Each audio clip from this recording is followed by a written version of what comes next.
என்னை தெரிந்தவர்களுக்கு நன்றாக தெரியும். இது நான் ஒன்று தாமரை இலை தண்ணி போல இருக்கக்கூடியவன் தான். பதவிக்கெல்லாம் வர வேண்டும்னா அம்மா காலத்திலே நான் நிறைய பதவிகளை வாங்கியிருக்க முடியும். மற்றவர்களை முதலமைச்சராக்கி பார்க்கக்கூடிய இடத்துல இருந்தோங்கிறத நீங்கள் எல்லாருக்கும் தெரியும். அந்த நேரத்தில் அந்த வாய்ப்பு வந்தப்போ அது நிச்சயம் எந்த ஒரு அரசியல்வாதியும் அதை பயன்படுத்தியிருப்பாங்க. அது வேறு என்ன எனக்கு சட்டம் இல்லையே. எங்கள் சித்தி ஜெயிலுக்கு போகிறப்ப கூட நான் அந்த பதவியை வாங்கியிருக்க முடியும். அங்கே உட்காந்துட்டு பழனிசாமியை முதலமைச்சராக்கிறதுக்கு எல்லா எம்எல்ஏக்களோட கட்டி காக்க வேண்டிய வேலையை நான் பார்த்துருக்க வேணாம்.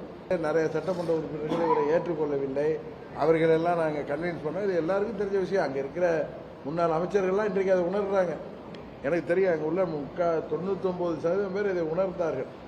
அன்றைக்கு எந்தவித எதிர்பார்ப்பு இல்லாமல் பழனிசாமி முதலமைச்சராக்கணும்னு சொன்னப்ப அன்னைக்கு தனியரசு அண்ணன் சொன்னது கூட நான் உங்கள்கிட்ட என்ன சொன்னேன்னா, எங்கள் சித்தி அந்த கூட்டம் போட்டிருந்தப்ப பழனிசாமி நாம் அது தேர்ந்தெடுத்ததுக்கு காரணமும் சொன்னோம். அன்றைக்கு அம்மா ஒரு 4 அமைச்சர்களை கூட வச்சிருக்கப்போ அதில் பன்னீர்செல்வம் அவர்களுக்கு அடுத்த சீனியாரிட்டியில் இருந்தவர் இவர் தான். அந்த முறையில் தான் அவரை நாங்கள் எங்கள் சித்தி செலக்ட் பண்ணாங்க. வேற ஒன்றும் தனிப்பட்ட எந்த ஒரு காரணமும் கிடையாது. நான் சொல்கிறது உண்மை. இதுக்கு மேலே நீங்கள் என்ன அதை எப்படி வேணாலும் நீங்கள் பார்க்கலாம். நான் நடந்ததை சொல்கிறேன். அப்போ பழனிசாமி என்னிடம் அண்ணா என்ன முதலே என் பேரை சொல்ல வேணாம், ஏற்கனவே நீங்கள் நிறைய பேரை கன்வின்ஸ் பண்ணீங்க, கையெழுத்து வாங்கினதுக்கு அப்புறம் சொல்லலாம்னா நாங்கள் அதை ஏற்றுக்கொள்ளவில்லை.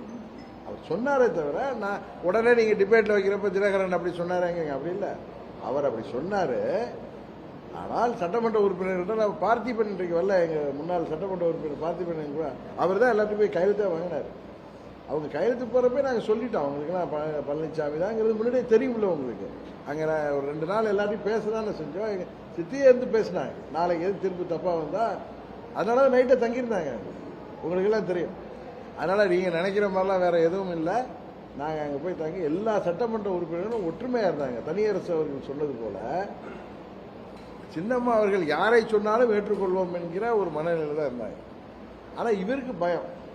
ஆனால் அது சுமூகமாக முடிந்தது. இவரை முதலமைச்சர் ஆக்கினோம்.